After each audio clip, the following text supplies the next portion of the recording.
दोस्तों, आज भारत में लोगों की मदद करना, हुकूमत को आईना दिखाना और सरकार से सवाल करने पर ईडी और आईडी रेड पड़ जाते हैं।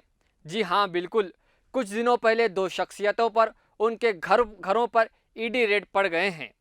फिल्मी अदाकार सोनू सूद और दूसरे मारूफ सामाजिक कारकुन हरीश मंदर हैं। सोनू सूद के घर आईटी रेड पड़ने से कबल वो अगस्त के आखिरी दिनों में अरविंद केजरीवाल से मुलाकात हुई थी। दिल्ली सरकार ने इन्हें मेंटोर कार्यक्रम का ब्रांड एम्बेसडर बनाया है। शायद हो सकता है इसी वजह से सोनू सूद पर आईटी रेड पड़ गए हैं, क्योंकि अरविंद केजरीवाल जो बीजेपी के सख्त मुखालिफत में से हैं। दूसरी जानिब आईटी रेड ऑफिसरों का कहना है कि सोनू सूद टैक्स का पैसा छुपा रहे हैं। आपको याद होगा, सोनू सूद भारत भर में जब लॉकडाउन चल रहा था और मुल्क के अवाम की एक कसीर तादाद मसाइल का शिकार थी और परेशान थी। कई लोगों को अपने आबाई मुकाम तक पहुंचाने के लिए सहूलियात दस्तयाब नहीं थे। इन्हें खाने तक का मसला दरपेश था। कई लोग पैदल सैकड़ों किलोमीटर का सफ़र करते हुए अपने आबाई मुकाम को बेयारो मददगार हालात में पहुंचने पर मजबूर हो गए थे और सरकारी सतह पर इनकी किसी तरह की कोई मदद नहीं की गई जा रही थी और वो हालात की मार खाने के लिए तने तना छोड़ गए थे। ऐसे में एक फिल्म अदाकार उभरता हुआ अवाम के सामने आया और मुल्क भर के अवाम की हर मुमकिन मदद करने के लिए कोशिश करता रहा। किसी को बसों का इंतज़ाम करते हुए इनके आबाई मकाम तक पहुंचाता था, इन्हें रास्ते में खाने पीने की सहूलियात मुहैया करवाता है, किसी को ऑपरेशन के लिए एक से दूसरे शहर फ़िज़ाई सफ़र के ज़रिए मुंतकिल करवाता है, दवाखानों में बिस्तर मुहैया करवाता है, हर मुमकिन हद तक हर एक की मदद करने की कोशिश करता है। बाज़ मौके पर काम करने की ख्वाहिशमंद अफराद को रोज़गार फराहम करने की भी कोशिश करता है। फिर आखिर क्यों सोनू सूद के घर छापामारी की गई है?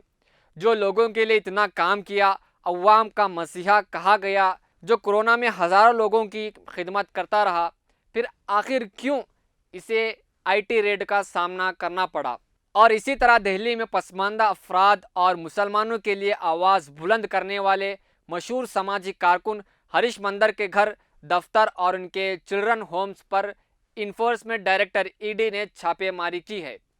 हालांकि इस दौरान हरीश मंदर सुबह ही अहलिया के साथ जर्मनी रवाना हो गए थे, लेकिन ईडी ने अपनी कार्रवाई जारी रखी और ये छापेमारी कई घंटे तक जारी रही। इस दौरान ईडी के अफसरान ने कई अहम दस्तावेज की जांच की और इनमें से कुछ जब्त भी कर लिए। ध्यान रहे कि हर्ष मंदर ने 2017 में कारवान मोहब्बत के नाम की सिविल लिबर्टी मुहिम शुरू की, जिसके तहत नफरत पर मुबनी जराइम की मुतासरीन की मदद की जाती और इन्हें इंसाफ दिलाने की कोशिश की जाती। और इससे पहले हर्ष मंदर ने सीएए और एनआरसी मुखालिफ मुजाहरों में शामिल होने पर इनके घर पर छापेमारी की गई और दिल्ली फसादात के सिलसिले में भी दिल्ली पुलिस ने हर्ष मंदर का नाम चार्जशीट में शामिल किया था।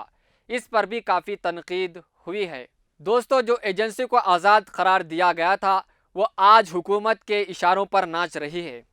कभी किसी तंजीम पर ईडी का रेड पड़ जाता है, कभी किसी ऑर्गेनाइजेशन पर आईटी का रेड पड़ जाता है। किसी तरह हर जगह से एक तबके को दबाने की कोशिश कर रही है।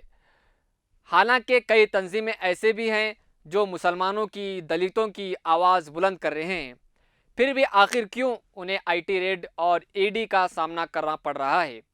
कई स्टूडेंट ऐसे भी हैं जो यूएपीए में कई साल जेल में गए। इन सब से एक खुलासा सामने निकल कर आता है कि आखिर हुकूमत के ख़िलाफ़ आवाज़ उठाने पर हुकूमत यूएपीए और एजेंसियों का सहारा लेकर आवाज़ दबाने की कोशिश करती है। इसी तरह आप देख सकते हैं सोनू सूद और हरीश मंदर के केस में। दोस्तों, हमारा चैनल मिली डाइजेस्ट ज़रूर सब्सक्राइब करें और साथ ही साथ बेल आइकन को भी दबाएं और ये वीडियो पसंद आने पर अपने दोस्त अहबाब को ज़रूर शेयर करें। मिलेंगे किसी और वीडियो में, तब तक के लिए दीजिए इजाज़त। देखते रहे मिली डाइजेस्ट।